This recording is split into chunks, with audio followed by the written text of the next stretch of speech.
श्रीराम नमस्कार. आज 14 जून 2026 श्रीमद भगवद गीता व मनुष्य जीवन भाग 72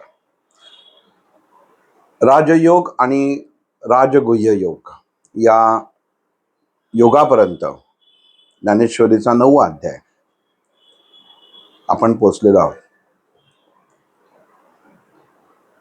भगवंतांनी अर्जुनाला केलेला उपदेश भगवद्गीता आणि मुख्यत्व आपण जो विषय करतोय किंवा आपण जो विषयाचा आता अध्ययन करतोय हा फक्त भगवद्गीता नसून भगवद्गीता व मनुष्य जीवन असा आहे. कारण काय होतं, काही गोष्टी अशा आहेत की त्या भगवद्गीतेत दिलेल्या नाही आहेत, मग नंतर त्याची विचारणा होते की हे गीतेत नाहीये. तर गीतेतला शब्द किंवा गीतेतला श्लोक त्यांना अनुसरून आपल्या जीवनामध्ये ज्या गोष्टी घडत असतात त्या कशा पद्धतीने आपण मार्गस्थ केल्या पाहिजेत हे सांगायचा हा प्रयत्न आहे. आणि भगवद्गीता हा जेव्हा विषय फक्त येतो तेव्हा त्या भगवान श्रीकृष्णांनी अर्जुनाला केलेला उपदेश ह्याच्या व्यतिरिक्त तिसरी बाह्य गोष्ट तुम्हाला बोलता येत नाही. पण हे करायचं कारण असं की विस्तार हा कळला पाहिजे म्हणून आपण हा भाग करतोय.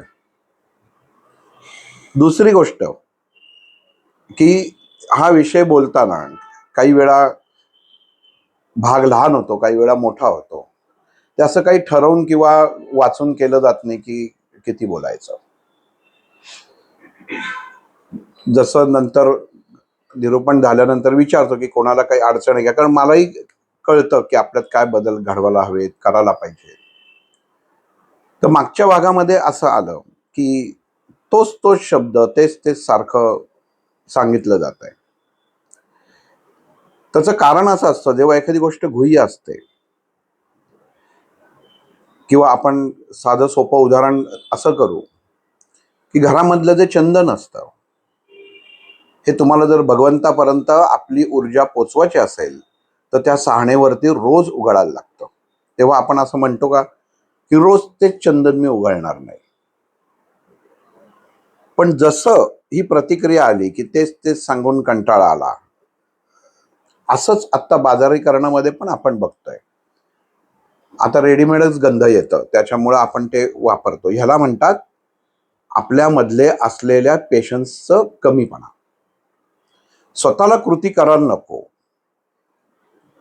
ज्याचा गंध येत नाही ते गंध उघडायलाच लागतं. आणि जेव्हा आपण ते गंध उघडतो तेव्हा स्वतःला कळतं की त्या गंधातनं आपण कुठला गंध स्वीकारतोय की जे त्या भगवंताशी आणि तुम्हाला ते एकरूप करणार आहे. म्हणून शब्द किंवा एखादी फोड ही सारखी करायला लागते की आपण त्या गोष्टीपर्यंत पोचणं गरजेचं असतं. आता याच्यातले बरेच जण पहिल्यापासून येतात, त्यांना साधारण माहिती असतं काय ते. पण त्यातूनही कोणाला असं वाटलं की नाही हे जास्त होतंय, म्हणजे डोक्यावरती याचं ताण येतोय, येऊ शकतो. मलाही आला होता, डॉक्टरांकडे गेलो तेव्हा पहिल्यांदा. तर उठून जाऊ शकता, म्हणजे हे एक मुद्दामून सांगतोय. असं काही कंपल्शन नाही, उठून गेलात तर राग आहे वगैरे काही नाही. शेवटी एका माणसामुळे इतर माणसं सुद्धा विचलित होऊ शकतात. पण जसं निरूपण चालू आहे, जो धागा चालू आहे, जे मणी चालू आहे ते तसेच राहणार. बदलाचा किंवा कमीत कमी ते शब्द वापरायचा प्रयत्न करीन, पण ते येतातच. भगवंतांनी अख्खी भगवद्गीता कृष्णाला सांगितलीच नसती, कारण सुरुवातीचा शब्द ओळ आणि शेवटची ओळ एकच आहे, तू माझ्यात सामील हो. ह्याच्या व्यतिरिक्त भगवद्गीतेत काहीच नाहीये. पण मग भगवंतांनी एवढं का सांगितलं?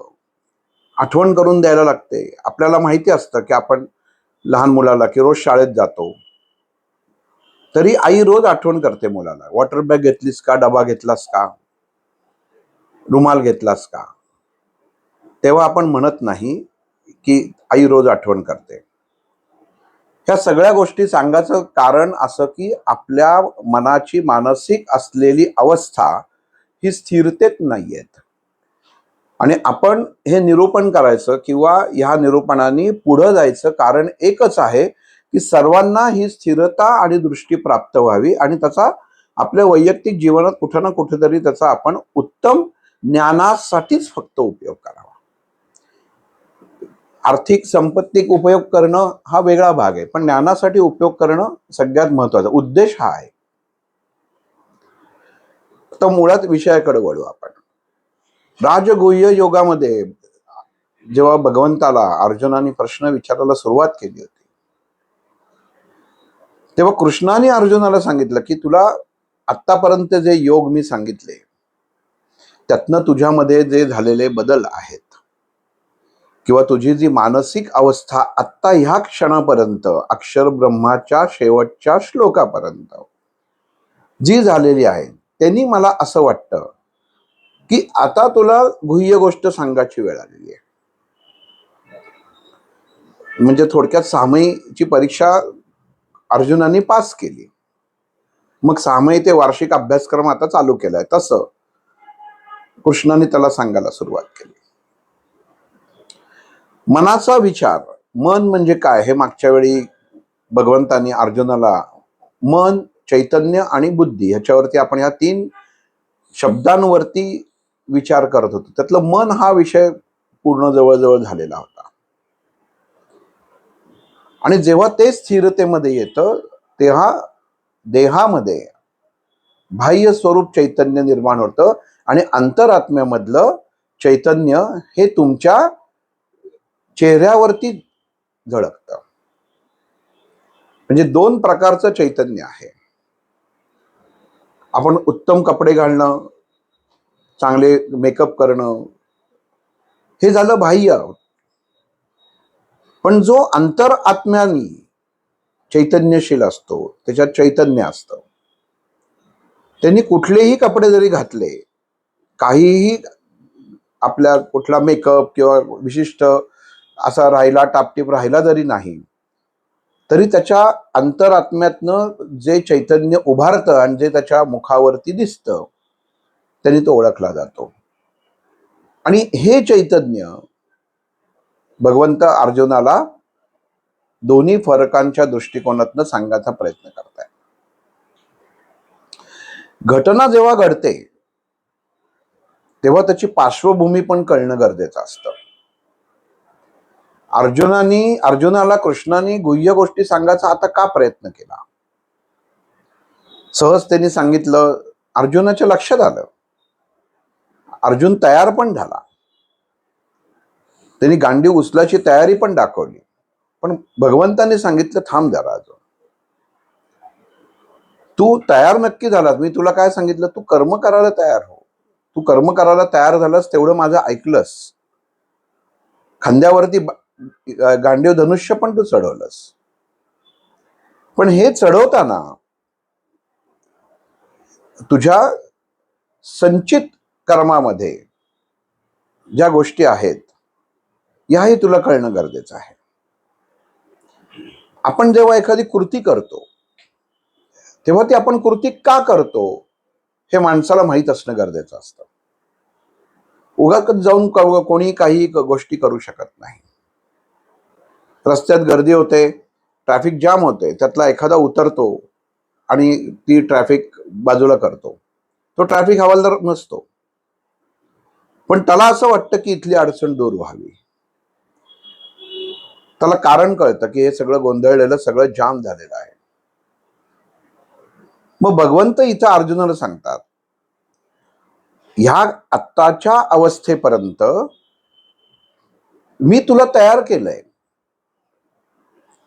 आपण तयार करतो एखाद्याला, बघ तुला अमुक अमुक गोष्ट करायची, त्याची मानसिक अवस्था तयार करतो, पण ही मानसिक अवस्था तयार केल्यानंतर त्याच्या अंतरात्म्याने त्याला ती साथ दिली आणि तो पण अंतरात्मा त्याच्या बरोबर पुढं येतोय का त्या विचारांमध्ये, हे सुद्धा कळणं गरजेचं असतं. आता इथं हा गुह्ययोग जेव्हा बुद्धीच्या मार्फत भगवंत अर्जुनाला सांगणार आहेत, तर थोडंसं महाभारत हे शेवटच्या टप्प्यात नेतो. जसं एखाद्या चित्रपटात असतं फ्लॅशबॅक स्टोरी. फ्लॅशबॅक चित्रपटाची सुरुवात काहीतरी अशी असते, पण फ्लॅशबॅक मग नंतर दाखवतात चित्रपटामध्ये की तो सगळं स्टोरी येतो आणि मग शेवटी जी सुरुवात असते तो शेवट असतो. मग इथं भगवंत जे अर्जुनाला ज्ञान देतो किंवा ज्या प्रकारे त्याची मानसिक अवस्था तयार करतो, हे जसं अर्जुनाला कळतंय तसं समाजालाही कळणं गरजेचं आहे. केवळ कारण आपण जेव्हा भगवद्गीता ऐकत असतो तेव्हा ती फक्त अर्जुन आणि कृष्ण अशी नसून आपणही त्या कृष्णा बाबतीत काही ना काहीतरी विचार करत असतो. यांनी असं का केलं, यांनी तसं का केलं, कृष्ण एवढा चतुर होता. पण ह्याच्यासाठी म्हणजे ह्या घटना पेरणी जसं म्हणतात की पावसाळा आला की शेतकरी पेरणीसाठी मशागत करून ठेवतात आणि पावसाची पहिली सर पडली, दुसरी सर पडली की मग ती पेरणी लगेच त्याच्यामध्ये ते बी पेरतात. मग तसं भगवंत आता हे बी का पेरून ठेवतायत? कारण तो जगाचा निर्माता, जगाच्या वरती ज्याचा अंमल होता असा तो भगवंत होता. आता गंमत अशी असते, भगवंत का म्हटलेला आहे? म्हणजे याच्यात गुपित काय आहे? अर्जुनाला आपण आपण महाभूतांचा अभ्यास करतो. आपल्या ह्या पंचमहाभूत कशाच्या आतमध्ये आहेत? आपण एक माठ घेतला, माठ बाजारातनं जाऊन आणला, तर ते बाहेरचं जे आकाश असतं हे त्या माठामधल्या पोकळीचं आकाश आणि बाहेरचं आकाश याच्यामध्ये फरक असतो. ती त्याची स्वतःची असलेली पंचमहाभूतामधलं ते आकाश असतं. म्हणजे आकाशामध्ये डिवायडेशन झालं, तेवढीच पोकळी असते. थंडावा कशामुळे येतो? तर त्या आकाशामुळे येतो, जलतत्वाचं योग्य नियंत्रण झाल्यामुळे येतं आणि पाझरल्यामुळे येतं. म्हणजे पृथ्वी तत्व व्यवस्थित आहे की नाही. म्हणजे माठ आणला पण त्याच्यात पाणीच थंड होत नाही, पण तो आपण म्हणतो झिरपत नसेल. मग झिरपणं ही क्रिया काय आहे? तर पृथ्वी तत्वाचे आकाश तत्वातनं जलतत्व वेगळं होतं, ह्याला झिरपणं म्हणतात. आणि मग उत्तम आकाश जरी असलं तरी त्याच्यात जर ते झिरपणं नसेल, पृथ्वी तत्व म्हणजे तो माठ जर सिमेंटचा असेल तर त्याच्यात थंडावा येणार नाहीये. तर त्या मातीमध्ये सुद्धा ती कंपनं असणं, ती जागा असणं, आकाश असणं, ह्या कणांचं सुद्धा एक आकाश बनलेलं आहे त्या मातीमध्ये, म्हणून ते पाणी त्यातनं झिरपतं. जर सिमेंट असेल तर पाणी खालीच येत नाही. मग मातीतनं झिरपतं म्हणजे काय की कुठेतरी आकाश आहे. थोडासा पंचमहाभूतांचा भाग आहे पण येईल लक्षात. मग ते स्वतःचं आकाश असतं आणि ते जेव्हा स्वतःचं अस्तित्व संपवतं म्हणजे माठ फुटतो तेव्हा त्या आतलं आकाश बाहेरच्या आकाशाशी विलीन होतं. म्हणून गंमत कशी आहे, भगवंत काय सांगतायत? आपण त्याला भगवंत म्हणतोय, परमात्मा म्हणतोय, भगवंत श्रीकृष्ण आणि या सृष्टीवरती नियमन करणारा परमात्मा, ह्या दोन शक्ती आहेत पण त्या एकत्रच आहेत. श्रीकृष्ण कोण आहे? तर एक गडवा आहे, माठ आहे की ज्याचं ह्या देहामध्ये आकाश आहे. आणि भगवंत कोण आहे? तर ते आकाश आहे की ज्या आकाशामध्ये सर्व सृष्टी आहे, म्हणजे सगळीकडे व्यापलेला आहे. आपण म्हणतो ना की परमेश्वर कणाकणात व्यापलेला आहे. म्हणजे काय व्यापलेला आहे? आकाश व्यापलेलं आहे. पण जर पंचमहाभूत भगवंत अर्जुनाला सांगतात, इथं माझ्याकडे बघाचा दृष्टिकोन, तू शरीर म्हणून बघितलंस तर माझ्यामध्ये पंचमहाभूत आहेत. पण जेव्हा भगवंत येतो, भगवत गीता, भगवद वदन केलेलं आहे, भगवंतानी वदन केलेली गीता म्हणजे त्याग,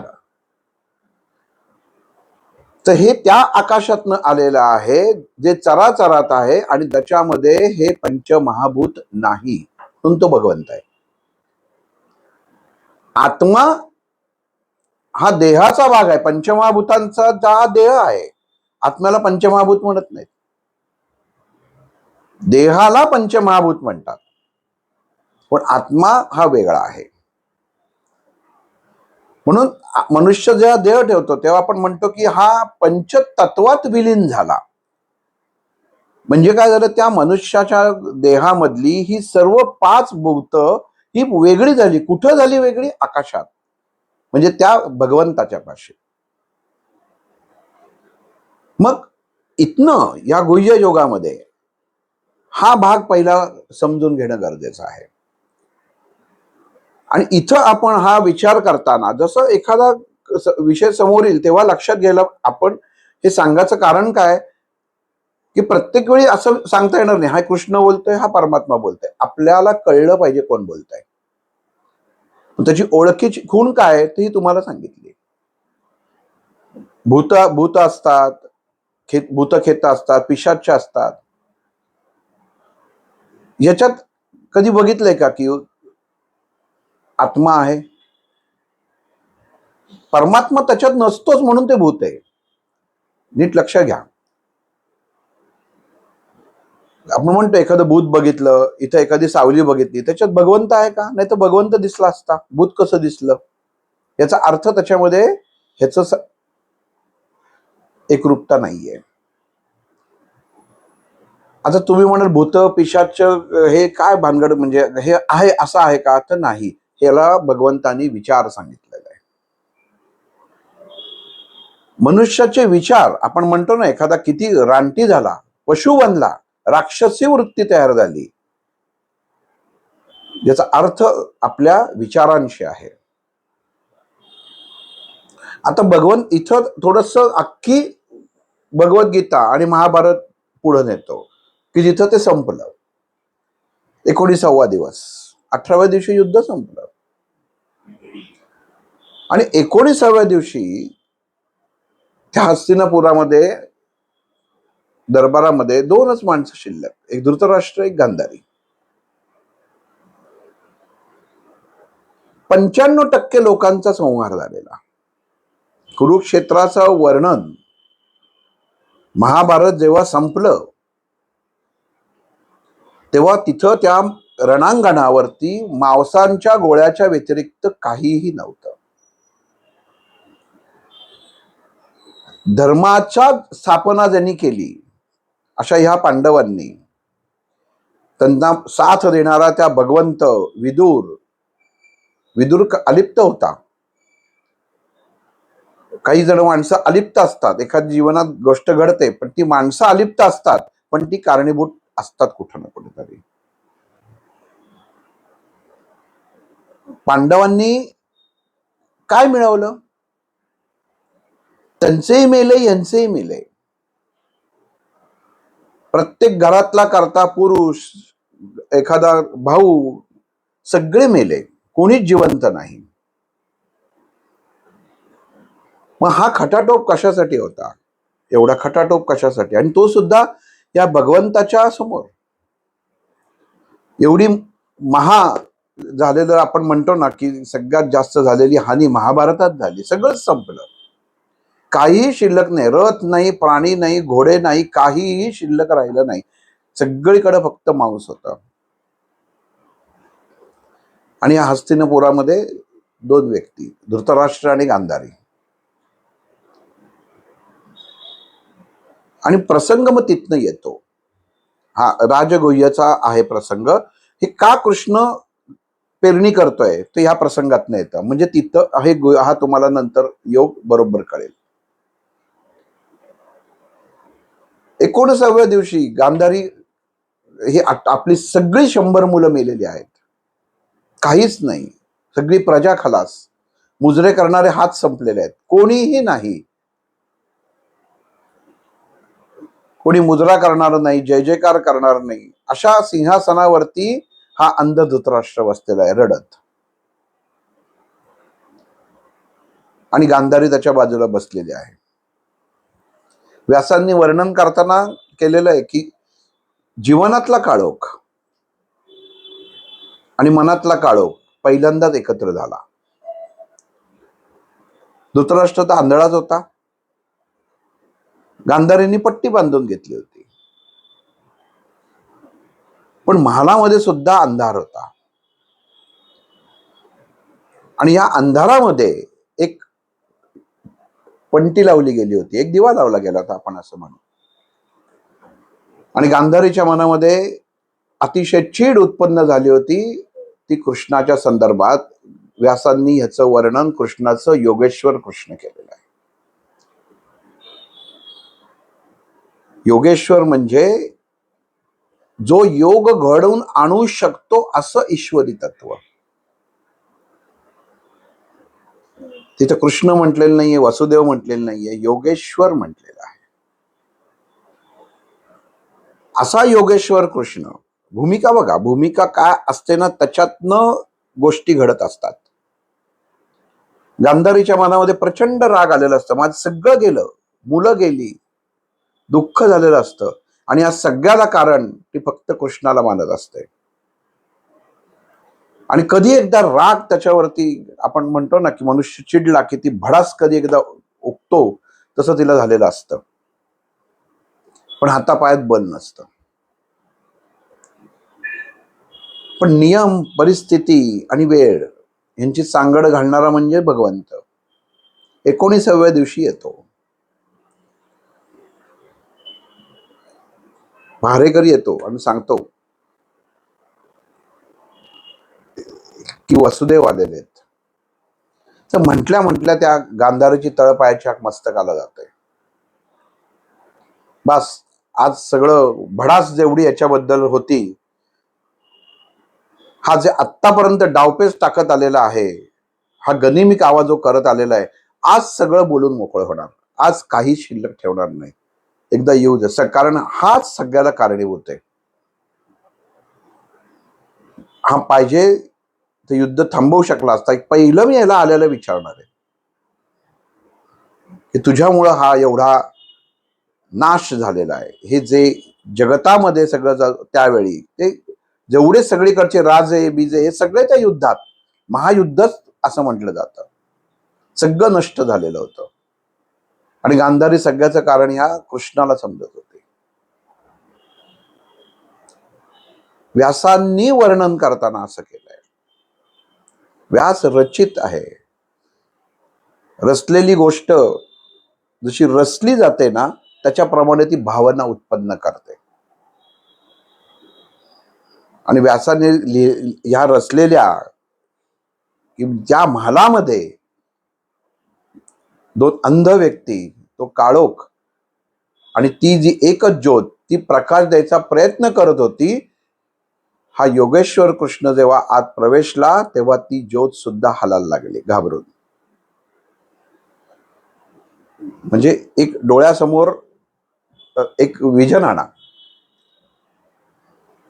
गंमत कशी असते, हे जे आपण महाभारताचं एखादं आपण पुस्तक किंवा काही गोष्टी वाचताना एखादं पान स्किप करतो, इथं काय लिहिलंय काही नाही दिलं, मग पुढं. तसं नसतं. आम्हाला डॉक्टर जेव्हा सांगायचं की प्रत्येक शब्द वाच, एकही शब्द सोडायचा नाही, व लिहिलं, र लिहिलं, क लिहिलं, तेही वाचत जा. ते का लिहिलंय कळलं पाहिजे, उगाच लिहिलेलं नसतं. तसं इथे व्यासांनी रस्त्याला 19व्या दिवसाचं वर्णन केलंय. आणि कृष्णाला कळतं काहीतरी, शेवटी मनाचा कारक आहे तो. आणि गांधारीला आई म्हणत असतो, तिला नमस्कार करतो. नमस्कार केल्यानंतर ती चिडते. कृष्णाला कळतं ही चिडलेली आहे. पण आपण जसं घरी आल्यानंतर मोठ्या माणसांना नमस्कार करतो, रीतिरिवाज तर पाळलेच गेले पाहिजे आणि कृष्णाकडनं तर पाळलेच गेले पाहिजे. आणि ती त्याला प्रश्न विचारते की तुला वाटत नाही का काही, माझे बरेच प्रश्न आहेत, आज तू त्याची उत्तर दे की तू किती या क्रूरतेची परिसीमा गाठणार आहेस. आणि तिथं भगवंताचा आवाज बदलतो. व्यास लिहितात आवाज बदललाय. पाऊस पडताना साधा पाऊस पडणं, गडगडणं आणि विजांचा गडगडाट झाल्यावरती ढगांनी जो आवाज येतो त्याच्यात फरक असतो. आणि इथं आतमध्ये एक 100 मेलेल्या मुलांची आई बसलेली असते आणि त्या कृष्णाला विचारते की तू हे युद्ध थांबवू शकला असतास ना? कृष्ण शांतपणे उत्तर देतो, नक्कीच थांबवू शकलो असतो. एखाद्याला आपण म्हणतो ना की भडकवा कसा भडकवायचा, तसं ते कृष्णाच्या वाक्याने ती अजून भडकते की तुला बोलताना सुद्धा काही वाटत नाही. जर थांबवू शकला तर याचं कारण असं की ह्या मोठ्या संहाराला तू कारणीभूत आहेस. माझ्या डोळ्यातनं येणाऱ्या अश्रूंना तू कारणीभूत आहेस. गांधारीच्या डोळ्यावरची पट्टी गळून पडते. कृष्ण कृष्ण येतो शेवटी. थोडासा हसल्यासारखा करतो, गांधारीला ते लक्षात येतं. आवाज येतो. जी व्यक्ती अंध असते तिची ऐकण्याची क्षमता जास्त असते. की योगेश्वर तुला काहीच वाटत नाही का? ही सगळ्यांची घरं, कित्येक बायका या विधवा झालेल्या आहेत, कित्येक मुलं अनाथ झालेली आहेत. कोणाच्या घरामध्ये नंतर असं म्हणतात की 1 महिना चूल पण पेटलेली नव्हती. कारण चूल पेटवायला हात तर पाहिजेत ना शिल्लक. कोणासाठी पेटवणार? बाई एकटीच घरात येतं, कोणासाठी चूल पेटवणार? या सर्व जबाबदारीला हे योगेश्वरा तू कारणीभूत आहेस. कृष्ण आई म्हणतो, आई तू पहिल्यांदा शांत हो.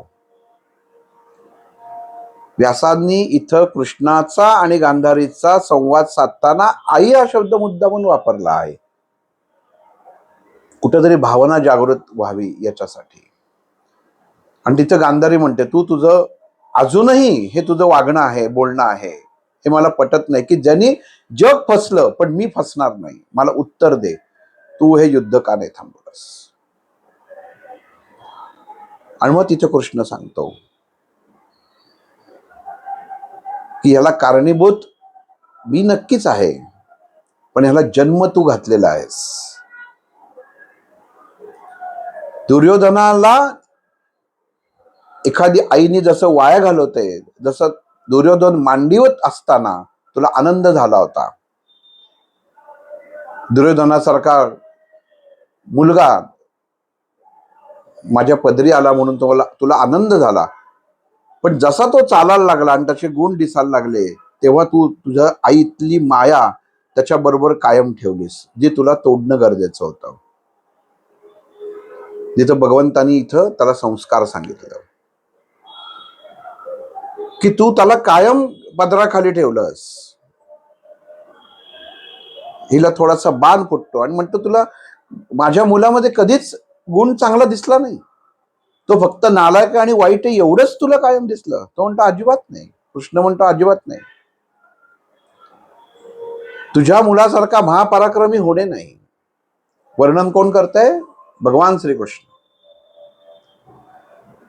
तुझ्या मुलासारखा महापराक्रमी होणे येणे नाही, तुझ्या मुलासारखा कोणी मित्र पण होणे नाही, आणि तुझ्या मुलासारखा कोणी वाईट शासन करता पण होणे नाही. लहानपणापासून तुम्ही त्याचे लाड करत गेलात. ज्यावेळी शिक्षा करायला पाहिजे होती तेव्हाच ती तुम्ही करणं गरजेचं होतं. द्रोणाचार्यांचंही तेच चुकलं. हेच दोघांचा संवाद सांगतोय की नंतर आपण या गुह्यत काय काय भानगड आहे हे तुम्हाला पहिल्या सगळ्या योगांची याच्यातनं कळेल. द्रोणाचार्यांचंही चुकलं. स्वतःचा बदला घेण्यासाठी कौरव पांडवांमधल्या कुठल्या पक्षातनं मला जास्त फायदा मिळेल हे द्रोणाचार्यांनी बघितलं, स्वतः गुरु असो. एका गुरुनी स्वतःच्या विद्येशी केलेली ती प्रतारणा होती. भीमाला जेव्हा बांधून जलाशयात टाकलं होतं तेव्हा तुझी बुद्धी कुठे गेली होती? आणि आई, या सगळ्याची परिकोटी ही त्या वनात झाली जेव्हा तुम्ही लाक्षागृहात त्यांना जाळून मारायचा प्रयत्न केलात. ही त्याची पराकोटी होती आणि तिथंच नक्की झालं की हे युद्ध अटळ आहे. तुम्ही त्यांना मारायचा प्रयत्न केलात, अनुमोदन तुमचंच होतं. तू आई म्हणून त्याच्याकडे कधी पाहिलंच नाहीस. तू प्रत्येक वेळी माझं बाळ म्हणून त्याला पाठीशी घालत गेलीस. धृतराष्ट्राला श्रीकृष्ण म्हणतो, आपला मुलगा उत्तम शासक होऊ शकेल का नाही याचा अंदाज सुद्धा तुम्ही न घेता तुम्ही त्याला तुमचा उत्तर अधिकारी म्हणून घोषित केलं. राजाचं काम असतं की आपण ज्याला उत्तर अधिकारी घोषित करतो तो त्या योग्यतेचा आहे का नाही. कारण त्या पदावरती जेव्हा चयन केलं जातं तेव्हा नातं बघितलं जात नाही, पण नवऱ्याने तुझ्या बघितलं. धृतराष्ट्राने पाहिलं ते की हा माझा मुलगा आहे. प्रत्येक गोष्टीला अनुमोदन दिलं. द्यूत खेळताना अनुमोदन दिलं. द्यूत खेळताना गांधारी आता इथं आईच्या ऐवजी मी गांधारी उच्चार करतो की द्यूत खेळावा म्हणून बोलवण्यासाठी दुर्योधन पहिल्यांदा गांधारीकडे गेला होता की यांना आमंत्रण देऊ का, आणि तू सांगितलंच दे. पण तुझ्या आईला तेव्हा दिसलं नाही की हा याच्यामध्ये काहीतरी गफलत करू शकतो. पण तुला तुझ्या कुळाचा नाश घ्यायचा होता. तुला तुझ्या भावाचा दुजोरा होता. हे तू चुकलीस. हे चुकीचं कर्म करून ठेवलंस. धृतराष्ट्राकडे दुर्योधन गेला. सहज त्यांनी द्यूताला परवानगी स्वीकारली नाही त्यांनी. तेव्हा दुर्योधन हा धृतराष्ट्राकडे गेला की तुम्ही बोलवा, तुम्ही राजा आहात, तुम्ही बोलवलं तर येईल. आणि कुठलाही विचार न करता धृतराष्ट्रांनी द्यूताचं आमंत्रण दिलं होतं. हे आमंत्रण देताना तुम्ही विचारलात की त्याचे नियम काय आहेत, कारण कपट हेच तुमच्या सर्वांच्या मनामध्ये होतं. मी तेव्हा नक्कीच आलो होतो की या पांडवांना 5 गावं द्या, ही त्यांच्यासाठी नव्हती. पण ते काम काय करणार या कामासाठी हवी होती, नाही तर त्यांना कुठल्याच जागेची लालसा नव्हती. पण तुझ्या मुलांनी सांगितलं सुईच्या टोकावरती मावतील एवढी सुद्धा 5 गावं देणार नाही. तेव्हा तू काही बोलली नाहीस. तेव्हा तुला कुठली करुणा आली नाही. तेव्हा धृतराष्ट्राला कुठली करुणा आली नाही की माझ्या भावाचीच मुलं आहेत, त्यांच्यासाठी आपण काहीतरी करावं. तो अधिकार तुम्ही दोघांनी वापरला नाही. तो अधिकार तुमच्या मुलांनी वापरला आणि तुम्ही त्याला अनुमोदन दिलं. त्या वाईट कर्मामध्ये तुम्ही सुद्धा सहभागी होतात हे याच्यावरनं सिद्ध होतं. आणि गांधारी जेव्हा द्रौपदीचं वस्त्रहरण झालं तेव्हा पितामह भीष्म की ज्यांना स्वतःची प्रतिज्ञा महत्वाची होती, त्यांना एका स्त्रीची लाज महत्वाची नव्हती, त्यांनी फक्त स्वतःच्या प्रतिज्ञेकडं महत्व दिलं आणि एका स्त्रीची विटंबना होताना बघत राहिले. हा त्यांचा महाघोर अपराध होता. आणि ही त्यांचा अपराध होताच, राजा धृतराष्ट्राचाही अपमान होता. जो नियम थांबवू शकत होता, ज्याला अधिकार होता, त्यांनी ते केलं नाही. कारण तेव्हा त्याचं पुत्रप्रेम हे आडवं आलं. आणि तू डोळ्यावर बांधलेली पट्टी बांधलेली तू, मला वाटतं तेव्हा द्रौपदीचा आवाज सर्व या सभेमध्ये ती जेव्हा ओरडत किंचाळत होती प्रत्येकाच्या कानावर गेला. तर आई गांधारी तुझ्या डोळ्यावर पट्टी होती, कानावर पट्टी नव्हती. तुला आवाज ऐकू आला नाही का त्या स्त्रीचा? एका स्त्रीचा जर आवाज ऐकू शकला नसेल, तुझ्यापर्यंत तो पोचला नाही, असं तुला म्हणायचंय का? तू सांगू शकतेस की तुझ्यापर्यंत आवाज पोचला नाही? गांधारीकडे काही उत्तर नव्हतं. तरी मी म्हटलं की जाऊ दे. तिथं सुद्धा जर दुर्योधनाने मोठ्या मनाने जर द्रौपदीच्या वस्त्रांमध्ये हात कोणी घातला होता? दुःशासनाने घातला होता. तेव्हा तुझ्या मुलाची चूक नव्हती, दुर्योधनाची. पण जेव्हा त्यांनी पाहिलं माझा भाऊ चुकतोय आणि आपल्या घरातल्या मोठ्या वहिनीच्या पदरी हात घालतोय, तेव्हा त्यांनी जेवढं मोठी संधी होती ती त्यांनी चुकीच्या कृती करून घालवली. त्यांनी त्याला अनुमोदन दिलं. वास्तविक तिथं तुमचं हे युद्ध न करता तुझा मुलगा युद्ध जिंकू शकला असता दुर्योधन, जेव्हा तर त्यांनी या सभेमध्ये सांगितलं असतं की हिचा अपमान करू नका. त्यांनी तसं केलं नाही. तुझ्या मुलाला संधी मिळाली नाही असं नाहीये. आज तुझ्यातलं मातृत्व आहे म्हणून ते बोलताय, पण तुझ्या मुलाला संध्या होत्या पण त्या त्यांनी गमावल्या. माझ्याकडं आला असताना त्याला माझी स्वतःची सेह नको होती, सहवास. त्याला सेना हवी होती, कारण डोळ्यावरती त्याच्या पट्टी होती. तू असं समजूच नको की संधी आल्या नाही. संधी प्रत्येक वेळी संधी फक्त तुझ्याच मुलाला उपलब्ध होती, पण त्याला ती कळली नाही, त्यांनी ती घेतली नाही. आणि एक गोष्ट लक्षात ठेव, कर्माचा सिद्धांत आहे की जसं मनुष्य कर्म करतो त्या अनुषंगानेच त्याला फळ मिळतं, आणि हे फळ योग्य मिळालेलं आहे. गांधारी म्हणाले, ठीक आहे, माझं प्रत्येक मूल हे असंच गेलं. चारही मुलांची त्याची नावं ज्यांनी घेतली गांधारीने, जी वरच्या कॅटेगरीतली होती दुष्टपणाच्या, पण बाकीची पण मेली. त्यांचं काय? ते म्हटले अनुमोदन दिलं. एखाद्या वाईट कर्माला दुसऱ्याने नुसतं अनुमोदन जरी दिलं तरी सुद्धा तो त्या कर्मामध्ये सामील आहे. हा कर्माचा सिद्धांत आहे. त्यामुळं बाकीच्यांचं मरण सुद्धा हे तसंच होतं. पण हे तुला कळलं नाही. युद्ध एका दिवसात संपलं नाही आईसाहेब. युद्ध 18 दिवस चाललं.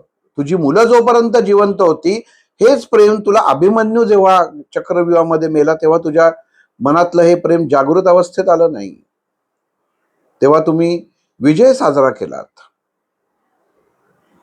आणि आज तुम्हाला प्रश्न विचारतेस की युद्ध थांबवू शकला असताच, माझ्यामुळे घडलं, माझ्याचमुळे हे सर्व घडतंय आणि घडलं. गांधारीच्या लक्षात येऊन राहिलं होतं की आता कुठेतरी माझं चुकतंच आहे. म्हणजे मी ह्या गोष्टींवर विचार केलाच नाही आणि आपण कोणाशी बोलायला गेलोय. ती म्हणते ठीक आहे, माझी मुलं नालायक होती,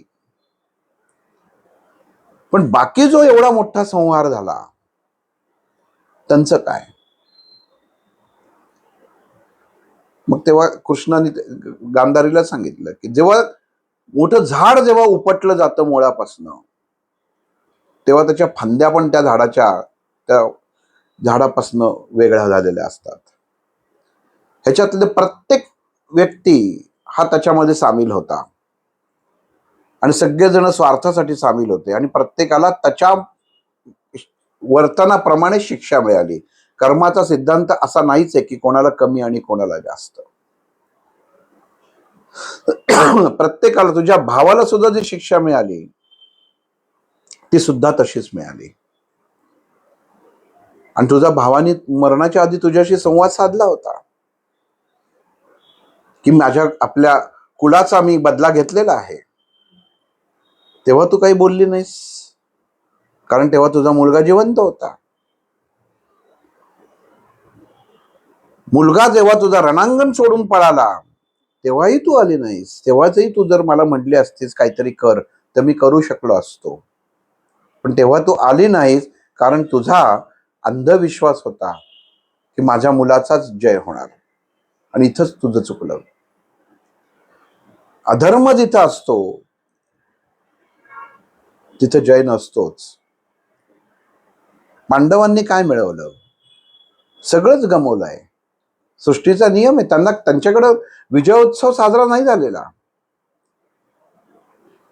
तुला जर वाटत असेल की युधिष्ठिरांनी विजयोत्सव साजरा केला तर तसं नाहीये. नंतर प्रत्येकाचं श्राद्ध पिंड दान हे युधिष्ठिराला करायला लागलेलं आहे. परिस्थिती समजून घे. धृतराष्ट्रालाही त्यांनी सांगितलं. एवढं सगळं होऊन सुद्धा जेव्हा नंतर भेटायला आले तेव्हा धृतराष्ट्राच्या मनात सुद्धा तरी ताकद निर्माण केली होती. ती सुद्धा कृष्णाने त्यांचा प्रयत्न हाणून पाडला होता. की भीमाला मारायचं, कारण भीमाने दुर्योधनाला मारलं होतं ना. सूड बुद्धी, राजगुह्याचा सरळ संबंध सुडाशी येतो. सूड बुद्धी. धृतराष्ट्राला भेटायला जेव्हा हे पांडव आले तेव्हा त्यांनी सांगितलं ताकद इतकी जमवली होती बसून बसून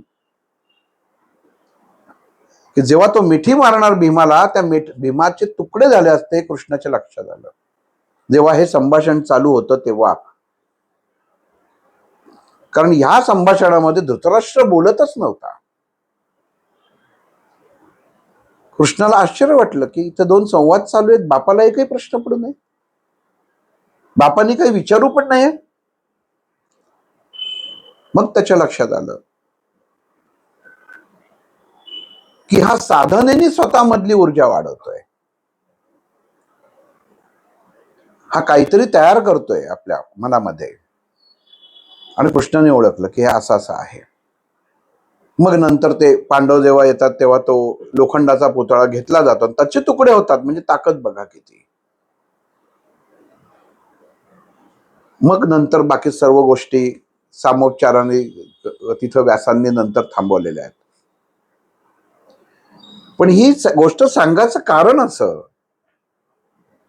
की मनुष्य जेव्हा आपल्या बाबतीत वाईट कर्म होत असतं त्याला स्वतः खतपाणी घालत असतो.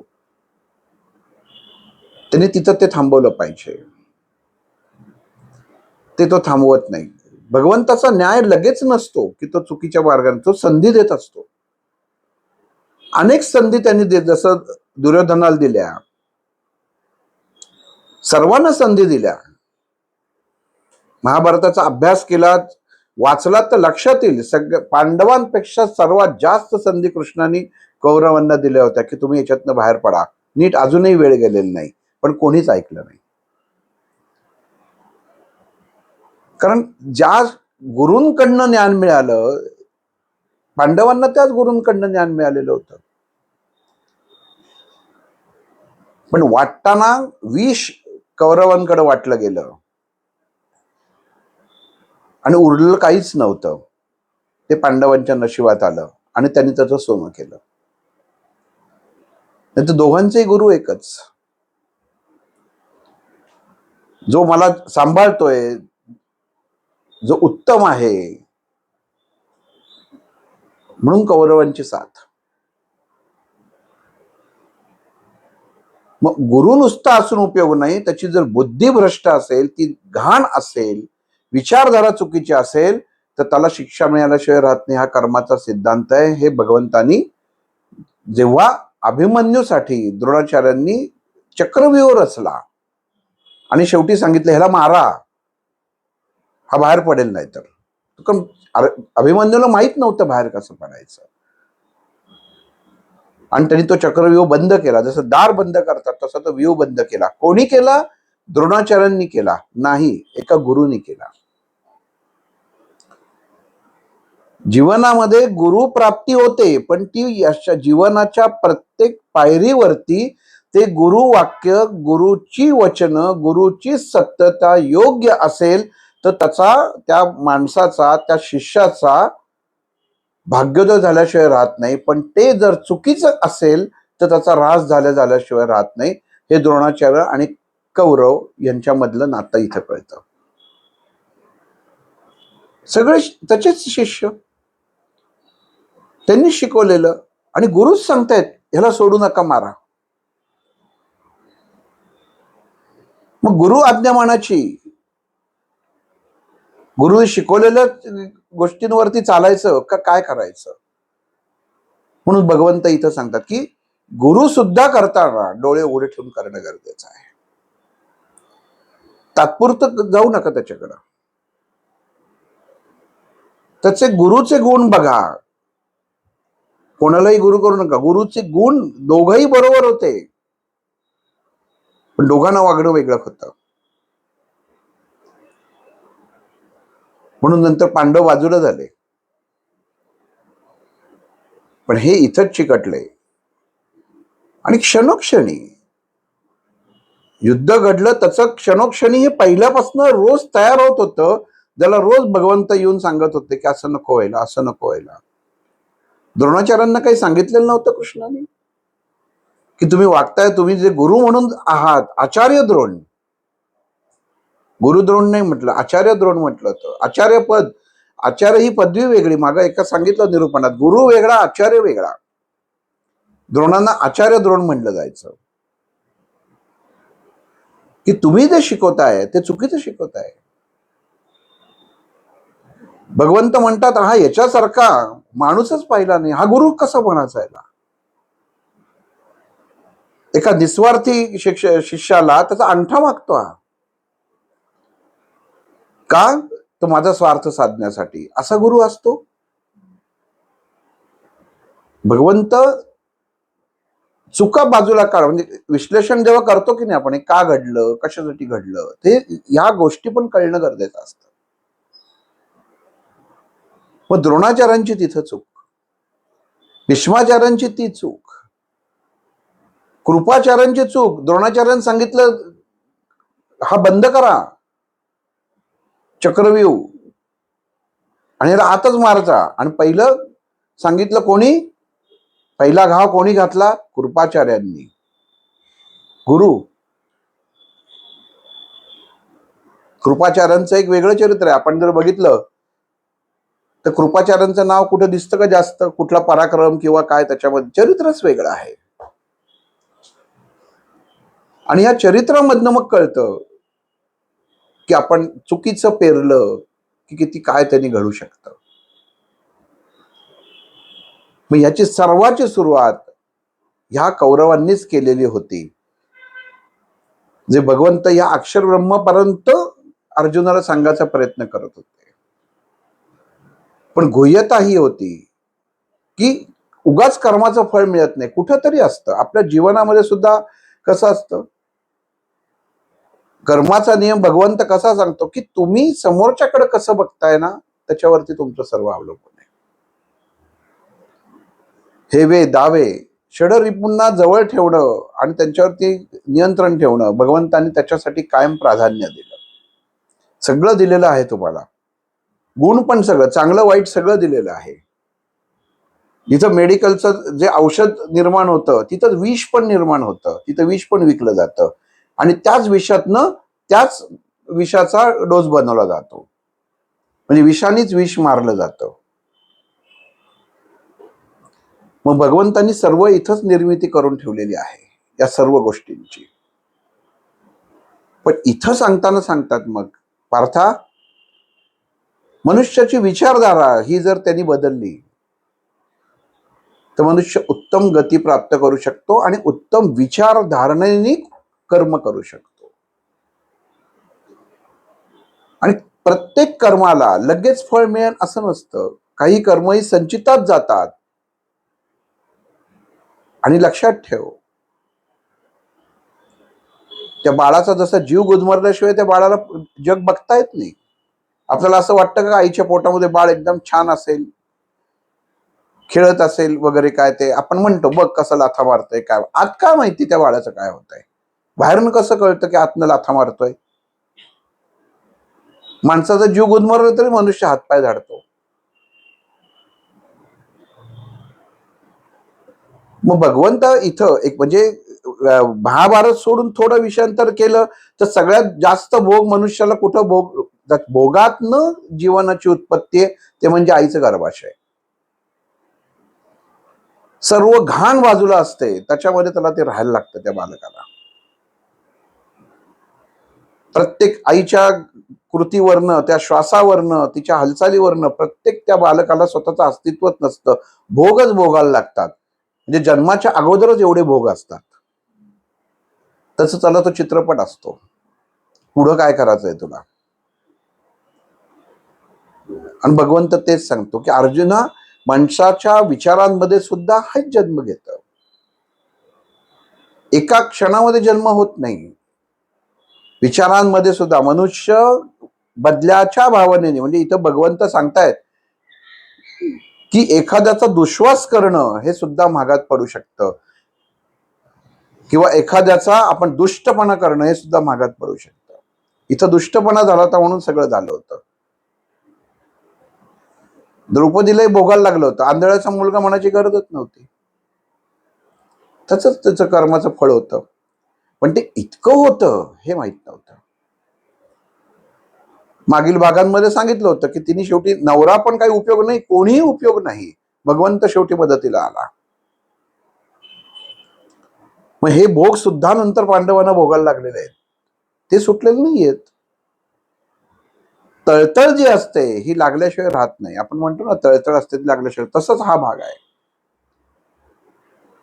आपल्याला वाटतं इथं भगवद्गीता मानसशास्त्राच्या दृष्टिकोनात हा इथं विषयाचा विचार केला की दोन माणसाचं धरून झाला की दोन माणसं आहेत, शेजारी शेजारी असतात, भांडणं होतात, दोघांची पिकं आलेली असतात आणि रागाच्या भरात एक दुसऱ्याचं पीक जाळून टाकतो, काही कारण नसतं, किरकोळ बाण. आणि त्याचं शेजारचं पीक जळून खाक होतं, तोही उठतो, तोही चिडतो, तोही डोक्यात राग घेतो, तो ह्याचं पीक जाळून मोकळा करतो. नुकसान कोणाचं झालं? भगवंत अर्जुनाला समजवताना कर्माचा सिद्धांत, विचारधारा, मनाची विचारधारा समजवताना सांगतायत की मनुष्याला जेव्हा संकट येतं तेव्हाच त्याची यशाची पहिली पायरी चालू होते. पण तुम्ही ते कशा अनुषंगाने विचारधारेने बघताय हे गरजेचं आहे. एकमेकांच्या बद्दल उत्पन्न झालेले रोष हे नाश केल्याशिवाय राहत नाहीत. आपण म्हणतो इथं याच्यावरती मानसशास्त्र अख्खं लिहिलं गेलंय, या 2-3 शब्दांवरती. एखादा आपल्याला त्रास देत असतो, त्याला त्रास देण्यात आनंद असतो की आपल्याला त्रास देतोय, आणि त्याला असं वाटतं की मी खूप शक्तिवान आहे, माझ्याकडे पैसा आहे, सगळं आहे, हा काय करणार आहे. पण तसं नसतं, तो त्याची भोग वाढवत असतो. बीला कसं वाटतं, आपण मनुष्याची विचारधारा अशी असते, आपण लगेच कोसळतो. माझ्या आयुष्यात हे संकट आलं, माझ्या हातातनं काम गेलं, माझी नोकरी गेली, माझ्या मुलाची नोकरी गेली, मुलीचं लग्न तुटलं, कर्ज झालं, आजारी पडलो, अमुक रोग झाला, फक्त दुःख. पण भगवंत काय सांगतात अर्जुनाला, अर्जुना अरे दुःख आहे म्हणून तर तू प्रगतीचं पाऊल टाकू शकणार आहेस. सुखावा मनुष्य कुठलं कामच करत नाही. काम करताना जेव्हा एखादं अपयश येतं तेव्हा त्याला कळतं की आपण अजून झटलं पाहिजे, तेव्हा त्याला खरं जीवन कळतं, असं भगवंताचं म्हणणं आहे. जेव्हा आपल्यावरती संकट येतात माणसांवरती, तेव्हा माणसांना कळतं की खरं जीवन काय आहे. तोपर्यंत त्याला जीवन कळतच नाही. ज्याला आपण म्हणतो की नाही माझ्या आयुष्यातली बॅड फेज चालू झाली, नाही, उलट उत्तम फेज चालू झाली. आपल्याला काय उंची गाठायची हे जोपर्यंत तुम्हाला आपण कुठपर्यंत आहेत आपली स्वतःची लेवल कळत नाही तोपर्यंत तुम्ही उंची गाठू शकत नाही. आणि ज्याला आपण त्रास देतो तो तर स्वस्थ राहतच नाही. पण आपण जर बदल्याची भावना घेऊन मनामध्ये राहिलो की नाही ह्यानी माझ्या बाबतीत वाईट केलेलं आहे ना, ह्याला मी सोडणार नाही, तर त्याच्यापेक्षा महामूर्ख तुम्ही म्हटलेलं आहे भगवंतानी, महामूर्खाचं लक्षण म्हटलेलं आहे. तुम्ही तर त्याची आठवण, तो तुमचं वाटोळ लावून नाश करून वेगळा झालेला आहे, आनंदी आहे, पण तुम्ही त्याचा रोज बदला घेण्यासाठी आठवण करत असता. म्हणजे अस्वस्थ तुम्ही होता, त्रास तुम्ही करून घेता की ह्याला मी मारणार, ह्याला अमुक करणार, हे रोज तुम्ही त्याची आठवण काढता आणि त्याच्याप्रमाणे तुमच्या मनामध्ये विचारधारांची कंपनं निर्माण होतात. आज तुझ्या मनामध्ये ह्यांच्या बाबतीत असंच झालेलं आहे. ही सूड भावना झालेली आहे. आणि ह्यांनी असं केलंय, त्यांनी तसं केलंय, ह्यांनी माझ्या बायकोच्या पदरात हात घातलेला आहे. एक दिशेने तुला गुरूंबद्दल वाईट वाटतं, एका याच्यामध्ये निरपराध तुझे जे त्यांच्या बाजूने लढणारे आहेत त्यांच्याबद्दल तुला वाईट वाटतं. ह्या सगळ्या तुझ्या मनामध्ये आलेल्या कर्मभावना आहेत आणि तुझ्या मनामध्ये ही बदल्याची आग आहे. द्वियोग झाला होता अर्जुनाच्या मनाचा. म्हणजे बदल्याची भावना होतीच, पण बदल्याची भावना असताना मनुष्य खचणं आणि डायरेक्ट आपण म्हणतो ना की परस्पर संन्यासाची भाषा करणं, हे कृष्णाला मान्य नव्हतं. का मान्य नव्हतं? तर याच्यामधनं जीवन काय ते कळणारच नाही ना. आपण जीवनात कसं वागायचं आहे ते. शिक्षा तर मिळालीच पाहिजे, पण ती शिक्षा मिळण्यासाठी कर्माचं चाक हे त्याच्या गतीने चालत असतं आणि ते चालतच राहतं. आपल्याला असं वाटतं की नाही, हा याच्यातनं वाचला, मी याचा बदला घेऊ शकलो नाही. तसं होत नाही. अर्जुना, हे बी सुद्धा घाबरत रे. आपण एखाद्याला जमिनीत गाडलं तर त्या माणसाला काय वाटेल? मरणार, हीच भावना त्याच्या मनात येते. कोणी सांगेल की जमिनीमध्ये याला गाडलं की हा मरणारच, पण त्या बीला काय वाटतं? त्या बीलाही त्या जमिनीमध्ये गाडून घेताना स्वतःला भीतीच वाटते की आता माझं आयुष्य संपलं. पण आपण काय बघतो, ती ते तिचं स्वतःचं कवच फाडून बाहेर येते. मनुष्याची मनाची उभारी अशीच हवी. आपल्याला वाटतं हे संपलंय, माझं आयुष्य संपलेलं आहे, माझ्या आयुष्यात जीवनात इतक्या अडचणी आहेत, अनंत आहेत, हे समजावं आपण जमिनीखाली आहोत. आणि आपल्याला हे सगळं फाडून वर यायचंय, त्याच्याशिवाय तरच वृक्ष होतो, अन्यथा वृक्ष होत नाही. आणि अजून एक लक्षात घे, जसं बीजाचा गुण असतो तसाच अंकुर फुटतो. दोन्ही ठिकाणी गुरु एकच होते, द्रोणाचार्य. एकात विष पेरलं गेलं आणि एकात अगोदरच अमृत होतं, पण गुरु एकच होते. मग ज्या पद्धतीने तुम्हाला बाहेर झाड येतं त्याचप्रमाणे तुम्हाला फळप्राप्ती होते. कृष्ण अर्जुनाला सांगतोय, विचार मनुष्याला बदलणं गरजेचं आहे आणि विचारावरती मनुष्याने काम करणं गरजेचं आहे. घेतलेली मनात प्रत्येक गोष्ट ही सहजतेने सोडता आली पाहिजे. जेव्हा तुम्ही ती सोडता तेव्हाच ती तुम्ही स्वीकारता. हे युद्ध तुला सहजतेने करायचं, ही गुह्य गोष्ट काय याच्यामध्ये? तुला माझं ज्ञान झालं होतं, माझी ओळख झाली होती. आज तू माझ्याशी जे बोलतोयस ते कृष्ण म्हणून बोलतोयस, गुरु म्हणून बोलतोयस का भगवंत म्हणून बोलतोयस? कारण तिघांची संभाषणं आणि भाषणं वेगळी आहेत. कृष्ण तत्वज्ञान शिकवतोय आणि भगवंत ज्ञान शिकवतोय. एकामध्ये पंचमहाभूत आहेत, एकामध्ये काहीच नाहीये. एका रोलमध्ये दोन्ही भूमिका कृष्णाला करायला लागत होत्या. अर्जुनाला शिकवता शिकवता त्याला असं नव्हतं की मी फक्त ह्यालाच सांगणार नाही, जगताला सांगण्याबरोबर कौरवांपर्यंत सुद्धा हा निरोप किंवा या गोष्टी जाणं गरजेचं होतं. कुतूहल निर्माण करणं गरजेचं होतं. अर्जुन कृष्णाला प्रश्न विचारतो की बघ हे केशवा, मला एका प्रश्नाचं उत्तर दे. ब्रह्माने जेव्हा या जगताची निर्मिती केली तेव्हा सगळ्याचे मृत्यू हे त्यांनी लिहून ठेवले होते का? आज या कुरुक्षेत्रावरती जे युद्ध होणार आहे, ही सर्व माणसं कुठल्या तरी पूर्व कर्माशी निगडीत आहेत का? यांचं आज कर्माचं प्रारब्धामध्ये रूपांतर येऊन समोर आलेली आहेत? कारण मरणार तरी नक्कीच आहेत, फक्त काही अंतर आहे. ती का आम्ही, वाचणार कोण ते का आम्ही? अर्जुनाला माहित नव्हतं ना किती संवार होणार आहे ते. पण तो प्रश्न याच्यामध्ये विचारतोय की ही एका जागी आणलीच कशाला माणसं? मारण्यासाठी आणली आहेत? मग प्रत्येक गोष्टाचा माझा दोष मला कळला, माझ्या भावाचा मला दोष कळला. मग प्रत्येक व्यक्तीचा असा कर्मदोष असा आहे का, त्याचं फलित आहे का? प्रत्येक राज्याचं राजाचं असं काही फलित आहे का की त्याला या युद्धात सामील व्हायला लागतंय आणि स्वतःचा जीव घालवायला लागतोय? म्हणजे अशासाठी तू या सगळ्यांचा नाश करण्यासाठी एका जागी सगळ्यांना जमवलेस का? तू ह्याचा कर्माचा हिशोब कसा लावलायस सगळ्यांच्या? ब्रह्माने याची उत्पत्ती करताना कशी उत्पत्ती केलेली आहे? प्रयोजन काय त्याचं? सगळ्यांचा कर्मदोष एकाच ठिकाणी समाप्त होणार आहे.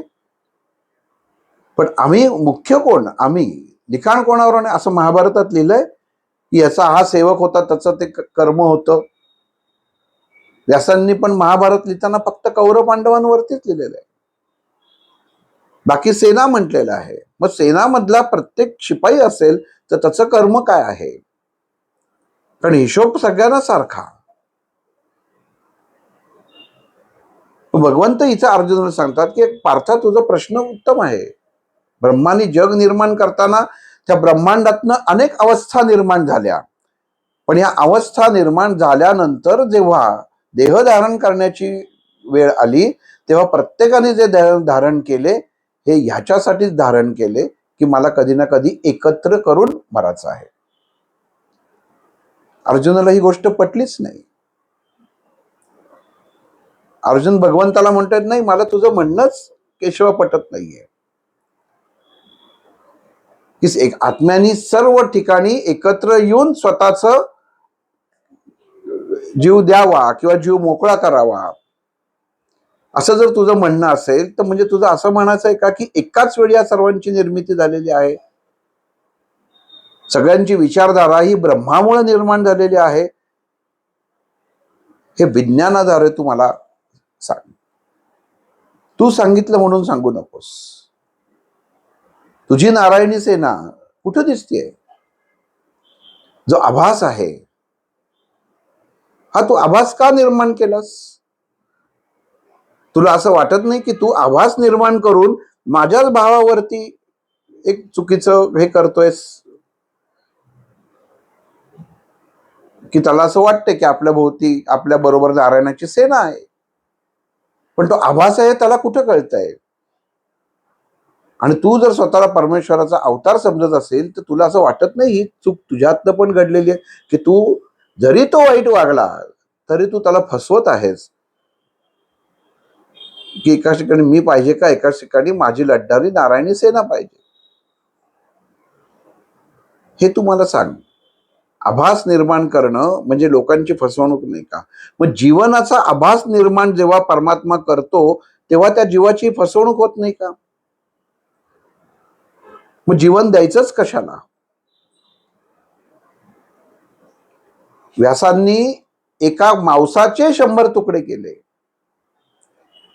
जर संहार होणार हे जर व्यासांनी रचलेलं आहे, रचित आहे ना,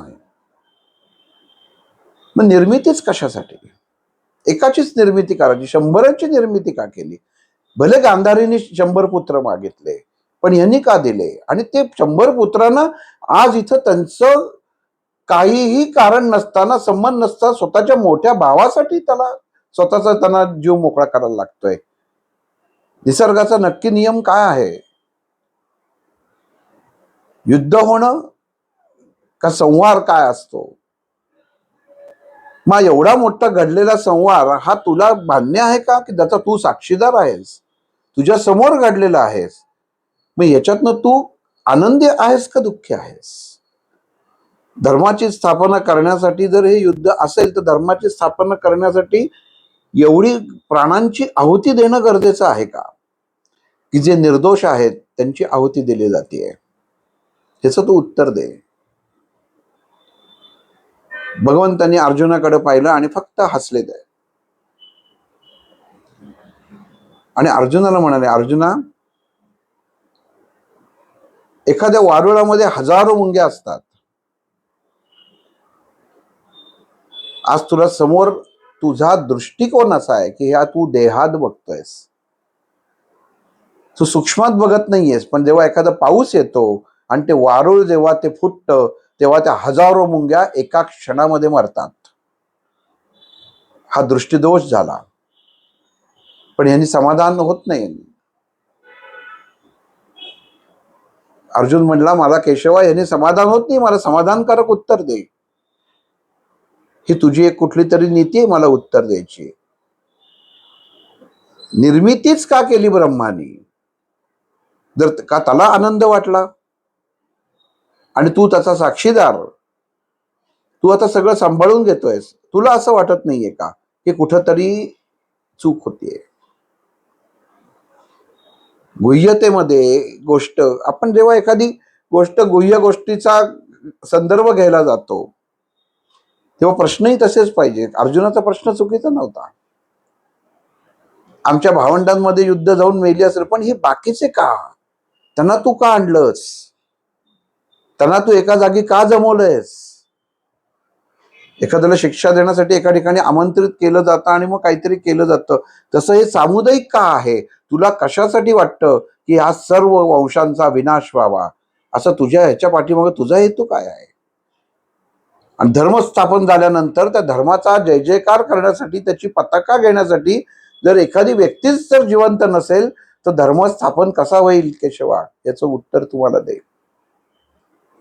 मग भगवंत त्याचं काय उत्तर देतात ते आपण पुढच्या भागात पाहू. श्रीराम. त्याच्या